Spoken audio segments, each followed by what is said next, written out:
Hi dears. Actually നമ്മൾ എവിടെയാണ് പറഞ്ഞു വെച്ചതെന്ന് വെച്ചാൽ എൻ്റെ ലൈഫിലെ പിന്നെ രണ്ടാമതൊരു തുടക്കത്തിന് ഞാൻ സ്റ്റാർട്ട് ചെയ്യാമെന്ന് പറഞ്ഞായിരുന്നു. അപ്പോൾ അതിൻ്റെ ഒരു ഭാഗമായൊരു ബുക്കായിരുന്നു ഇത്. The book you wish your parents had read. Author Philip പെറിയാണ് കേട്ടോ, ഫിലിപ്പ് പെറി. അപ്പോൾ ആക്ച്വലി ഞാൻ ഈ ബുക്ക് കുറച്ച് കാലം മുന്നേ വാങ്ങിയായിരുന്നു. ഓക്കെ. അപ്പം പക്ഷേ അത് ഷെൽഫിലിങ്ങനെ ഇരുന്നെന്നല്ലാതെ ഞാൻ വായിക്കാനൊന്നും എനിക്ക് വായിക്കാൻ തോന്നിയിട്ടില്ല. വായിക്കണമെന്ന് വിചാരിക്കും, ഞാൻ എടുത്ത് വെക്കും, ജസ്റ്റ് ഒരു ഇൻട്രൊഡക്ഷൻ വായിക്കും, പിന്നെ ഞാനതങ്ങനെ അവിടെ വെക്കും. ഓക്കെ. ദെൻ പിന്നെ ഇപ്പോൾ ടു ഡേയ്സായി ആക്ച്വലി പറഞ്ഞാൽ 2 ഡേയ്സായി ഞാനിതെടുത്ത് നോക്കിയിട്ട്. അതിനുള്ളൊരു കാരണം എന്ന് വെച്ചാൽ പിന്നെ ഇപ്പോൾ എൻ്റെ ഫാമിലി എന്ന് പറയുമ്പോൾ ഹസ്ബൻഡ്, ഞാൻ, പിന്നെ മോന് 8 വയസ്സ് ആവുന്നു. ഈ ജൂലൈ 16 ആയാലും അവന് 8 വയസ്സ് പൂർത്തിയാവാണ്. പിന്നെ മോൾക്ക് 1.5 വയസ്സ് കറക്റ്റ്. ഓക്കെ.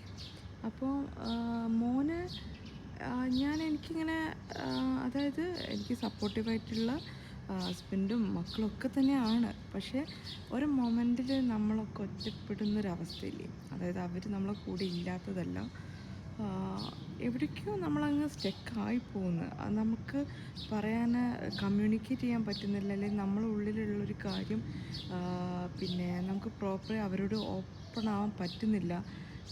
ഒന്നല്ലെങ്കിൽ ഒരു രീതിയിൽ എല്ലാത്തരം ബ്ലെയിമും അത് കറങ്ങിത്തിരിഞ്ഞ് നമ്മളെ മേലോട്ട് വരും എങ്ങനെയായാലും, ഒരു കോൺവെർസേഷൻ സ്റ്റാർട്ട് ചെയ്യുകയാണെങ്കിലും ഒക്കെ തന്നെ.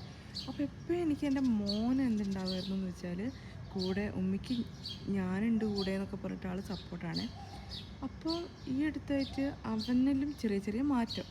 അപ്പോൾ എനിക്ക് എന്നെ തന്നെ ചിലപ്പോൾ നമ്മളടുത്തുണ്ടാവില്ലേ കറക്ഷൻ. എനിക്ക് എൻ്റെ ഒരു കുറേ കാര്യങ്ങൾ ചെയ്യാൻ പറ്റാത്തതിൻ്റെ ഫ്രസ്ട്രേഷനൊക്കെ ആയിരിക്കാം. ഓക്കെ. അപ്പോൾ എൻ്റെ ഒരു കറക്ഷൻ എന്താ പോലും എനിക്ക് അറിയുന്നില്ല. നമ്മളെ പ്രോബ്ലം പോലും നമുക്ക് അറിയാൻ പറ്റാത്തൊരവസ്ഥ. അങ്ങനെയാണ് ഞാൻ വീണ്ടും ഇത് റീസ്റ്റാർട്ട് ചെയ്യുന്നത്. ഈ ഒരു ബുക്ക് കണ്ടപ്പോൾ എനിക്ക് എന്തോ അങ്ങ് തോന്നി. പക്ഷേ അടിപൊളി ബുക്കാട്ടോ. ഞാൻ 2 ചാപ്റ്റർ എത്തിയിട്ടുള്ളൂ. പക്ഷെ നൈസ് ബുക്കാണ്. ആർക്കെങ്കിലും വായിക്കണം എന്നാഗ്രഹം ഉണ്ടെങ്കിൽ നിങ്ങൾ വായിച്ചോളൂ. നൈസ് ബുക്കാണ്, ഒരു രക്ഷയില്ല. പിന്നെ ഇതിൽ ഞങ്ങൾ കുറച്ച് കാര്യങ്ങൾ എനിക്ക് ഇൻട്രസ്റ്റിംഗ് ആയി തോന്നിയ കാര്യങ്ങളൊക്കെ നമുക്ക് ഇതിലൂടെ ഡിസ്കസും ചെയ്യാം. ഓക്കെ.